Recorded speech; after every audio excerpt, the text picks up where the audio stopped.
Merhaba değerli oksijenler. Bugünkü sergimiz Yüksek Sesle Söyle ve Seslendirme. Bonnefanten Müzesi'nde, Maastricht'te, Hollanda'da bu sergileri görebilirsiniz. Evet oksijenler, gördüğünüz gibi bu Bonnefanten Müzesi'nde geldik ve burada politikayla alakalı önemli bir sergi var. Müze çok hoş. Şöyle tarihi bir müze.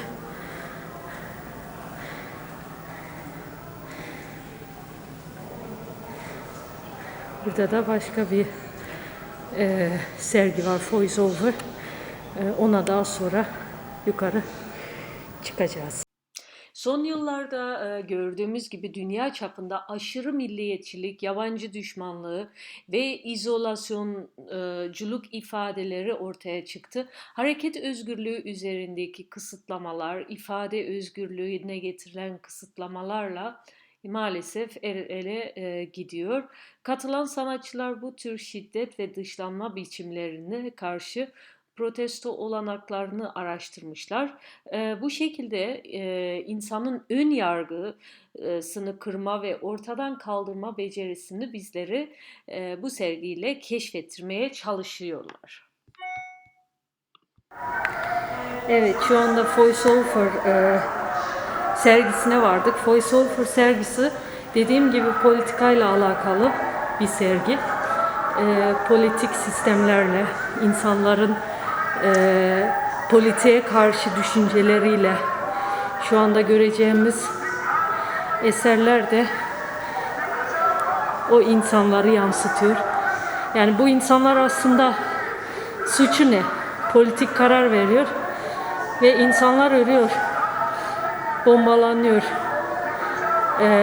Sanatçıların isimlerini zaten daha sonra video alt kısmında sizlere bildireceğim.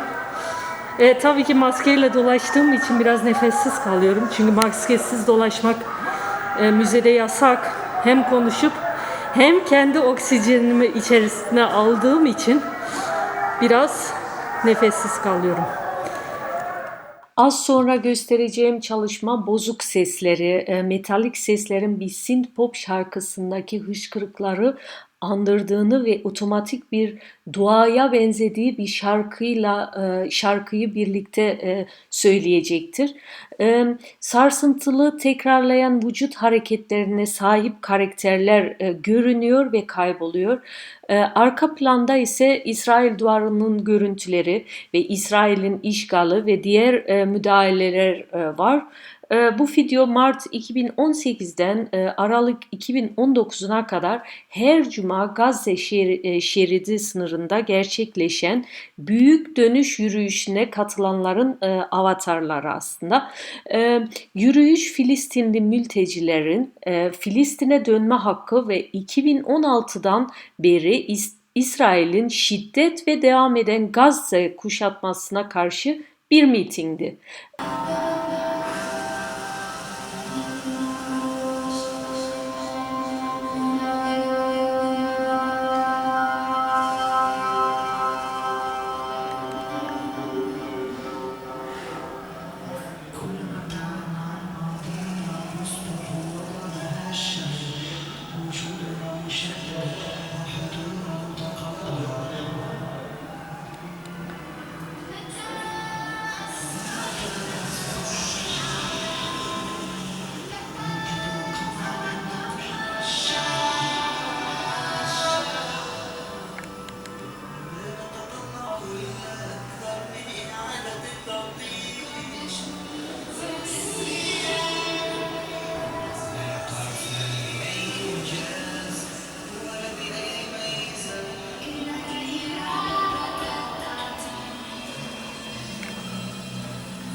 Yani bize aslında şöyle anlatıyor da diyebiliriz. Bu insanlar sadece işte görüntülerde kalıyor. Olan oluyor. Yaşanan öyküler ekranlara yansıyor. Haksız yere belki de yargılanıyorlar. Acı çekiyorlar. Kendileri mi seçiyor bunları? Hayır. İşte ne diyeyim. Keşke olmazsaydı.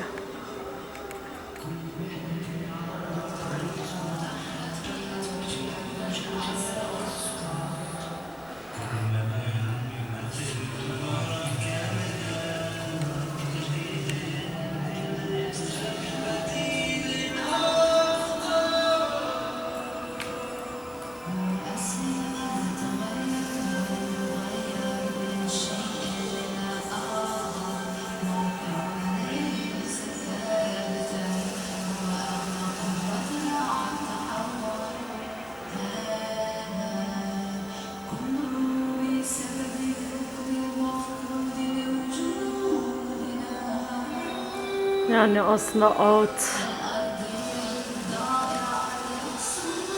bu insanların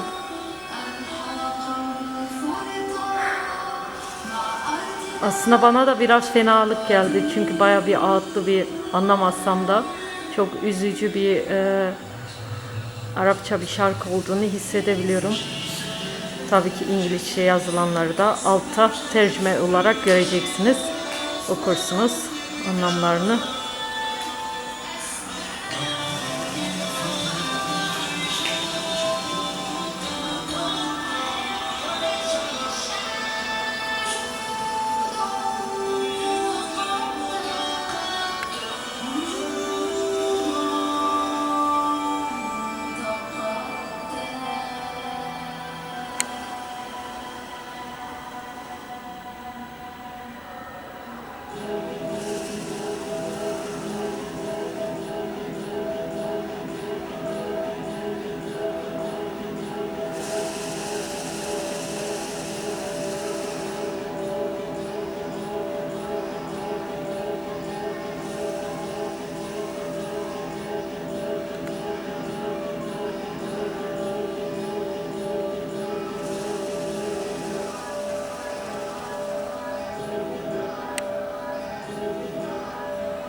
Burada da bir yaşlı kadının tam tarihi bir yemek mi yapıyor?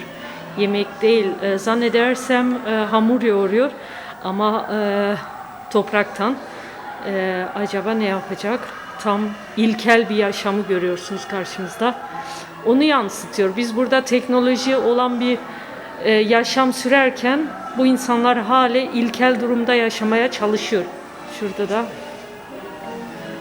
çok büyük bir ekran ve ekran tam sanki içerisinde, yani şöyle bir yaklaştırıyorum, denizin içerisinde kendinizi hissedebilirsiniz.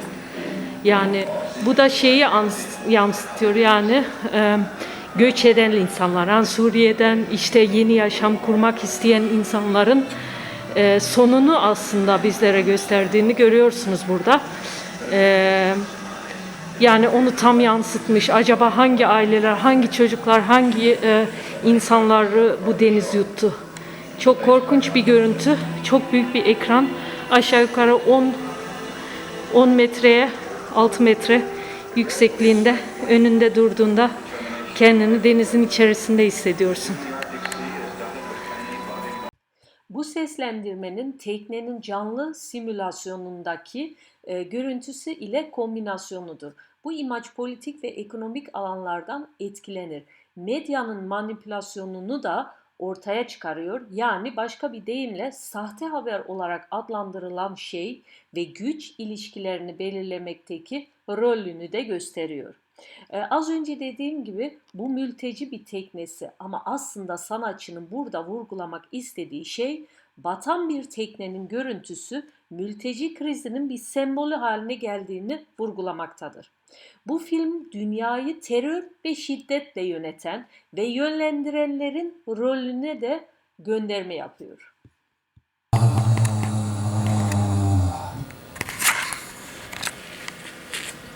Glacier Dawn, the bridge appeared that was so vast no one knew its infrastructure, covered by snow and ice that much later come asunder and sunken as the heat and water climbed and claimed those past icy ridges.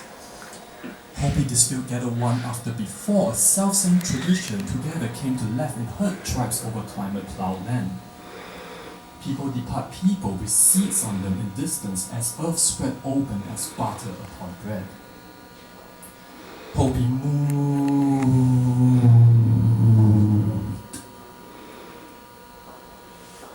They said it's a trip where a third world birthed the fourth world born through feet crossing 1000 kilometers or 620 miles of land if imperial's your thing. This passage has a ring to it spanning Russia, Alaska. Some latter day has Kristen bearing so near to the polar. Then as there is a therefore now that we deem to repeat as sea level rise to leave only islands of name, I'd rather not speak for they dot of separation myself same other who like well history treat as ellipsis. I speak rhymically though not rhythmically in hopes that sound are sounds, that truer sense of relatives could mean the cycle is a breaking.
Onun için alt kısmından alayım tuzu. Bu tuz büyük bir ihtimal denizden çıkan bir tuz olabilir. Çok büyük gördüğünüz gibi şöyle kaşıkla birlikte içerisine koyuyoruz ve benimle birlikte eve gideceğiz. The Soul of Salt, yani tuzun ruhu. Bu enstalasyon aynı zamanda Hollanda'nın Bonaire'de yürüttüğü sert sömürge rejimini de yansıtıyor.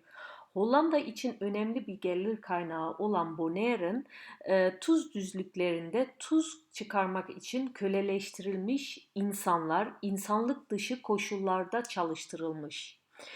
Kraliyet yöntemi artık resmen sona ermiş olsa da Hollanda'nın sömürgecilik geçmişi için Caribbean adalarıyla halen sorunlu bir ilişkisi var.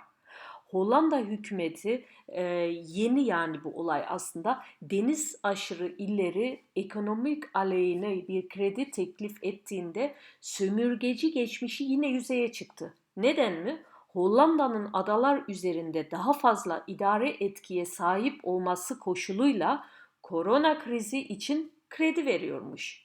Sanatçı Carson Hout az önce gösterdiğim filmde Kwasi Gario ile birlikte bu güncel hikayeyle şiirsel bir şekilde dikkatleri üzerine çekiyor.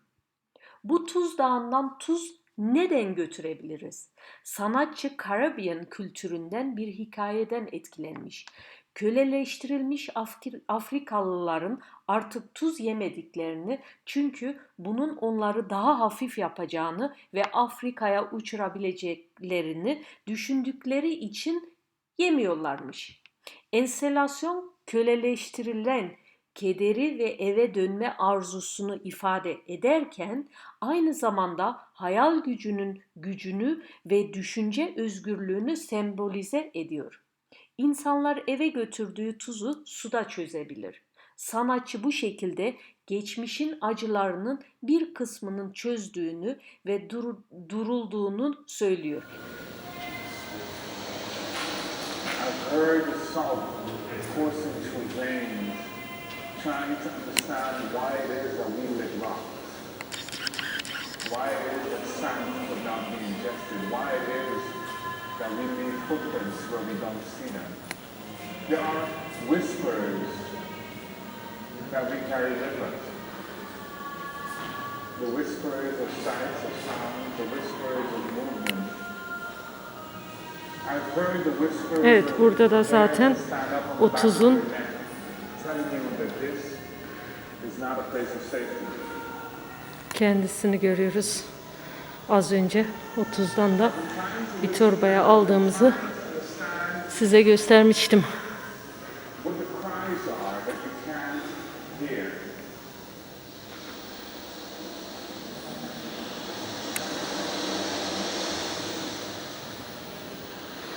Why did St. George strike down?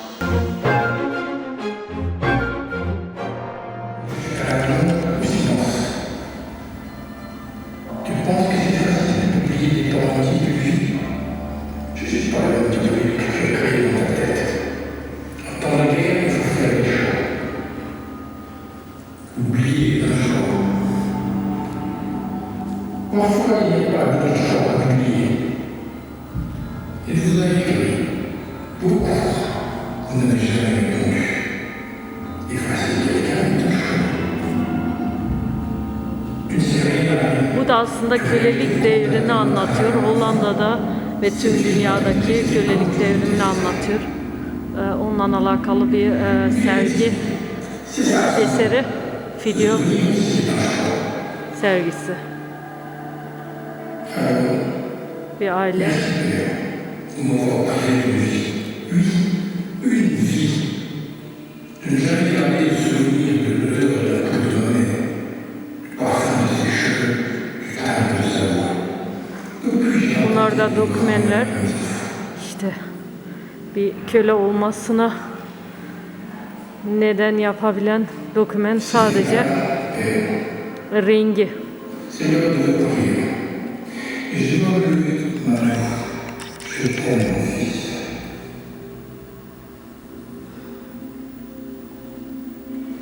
À mon ouvrage, Evet, bu serginin içerikliği dediğim gibi politik ağırlıklı ve siyah insanlarla alakalı. Tam olarak içerikliği az sonra sizlere anlatacağım. Bir sanatçıya da bakalım şöyle.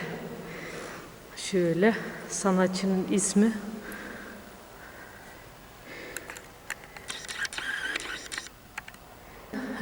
Yağlı boyadan yapıldığı belli. Çünkü yağlı boya kokusunu da bayağı bir alıyorum.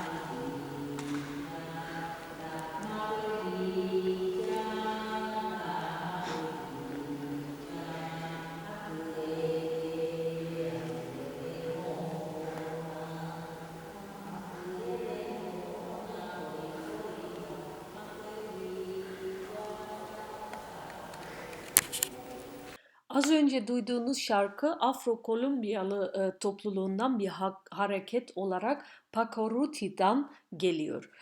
Şarkılar genellikle kilise ayinleri sırasında ölenleri anmak ve hayatı onurlandırmak için söylenir. Fabiola Torres bu türün en önde gelen kadın sanatçılarından biridir. Amo a la Reina, az önce duyduğunuz şarkı birçok soruna rağmen her zaman üzerine inşa etme ve ilerleme gücü bulan birbirine bağlı topluluklardan sevgiyle bahsediyor.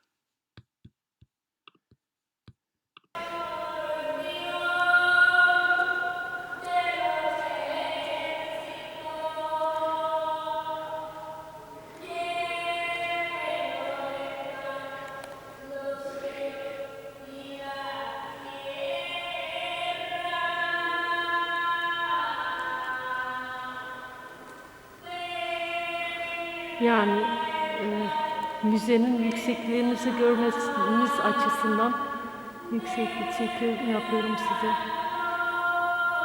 Şöyle.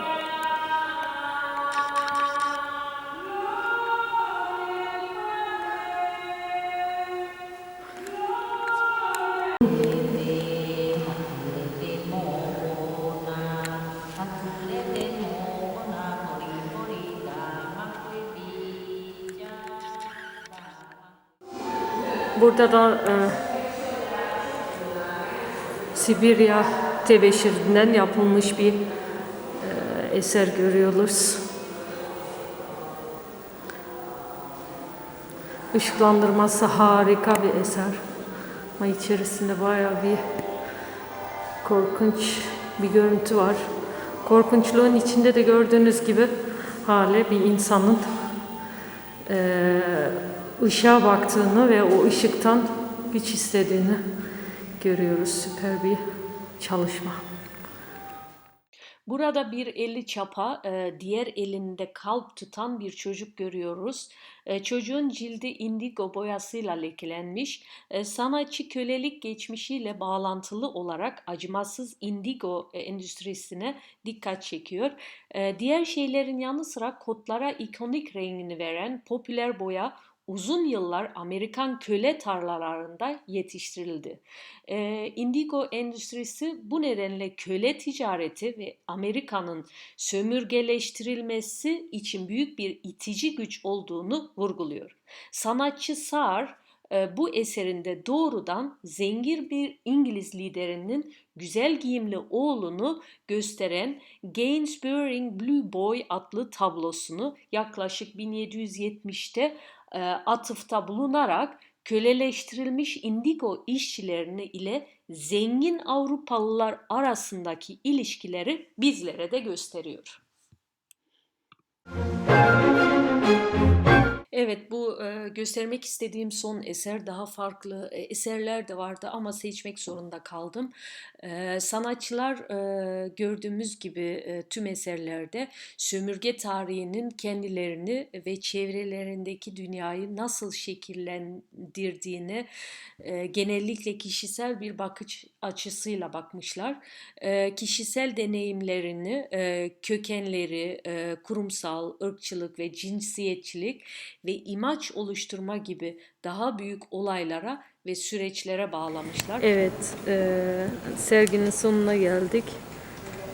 Ve giriş çıkışlar farklı olduğu için şu güzel eseri de çekmek istedim. Bir dilek totemi gibi bir şey yani. Dilek ağacı bizde mesela Türkiye'de dilek ağaçlarının bulunduğu yerler de var. Onlar da şöyle bir dilek totemi yapmışlar. Aşağı yukarı 20 metre yüksekliğindeki bir totem. Yakından izleyelim. Tam olarak gördüğünüz gibi bütün bezleri böyle bağlamışlar. Ve güzel bir sanat eseri ortaya çıkmış. Şöyle. Zaten renkli bir dünyaları var. O insanların, Afrika'da yaşayan insanların. Şöyle de en üstte özgürlüğe gitmek isteyen bir kuş görüyoruz yukarıda. Bu serginin de sonuna geldik. Çok etkileyici bir sergiydi. Gerçekten ben çok etkilendim, çok üzüldüm. Köleliğin ne demek olduğunu, özgür yaşamamanın ne demek olduğunu gerçekten çok güzel vurgulamışlar. Önemli bir bilim insanının bir cümlesini sizinle paylaşmak istiyorum. Albert Einstein özgürlük hakkında şunu demiş: gerçekten büyük ve ilham verici olan her şey özgürce çalışabilen bir birey tarafından yaratıldı. Evet, ben de buna hemfikirim. Sevgili oksijenler, bu videomun da sonuna geldik. Bir sonraki videolarımı izlemek için abone olmayı unutmayın. Oksijenlerim benim.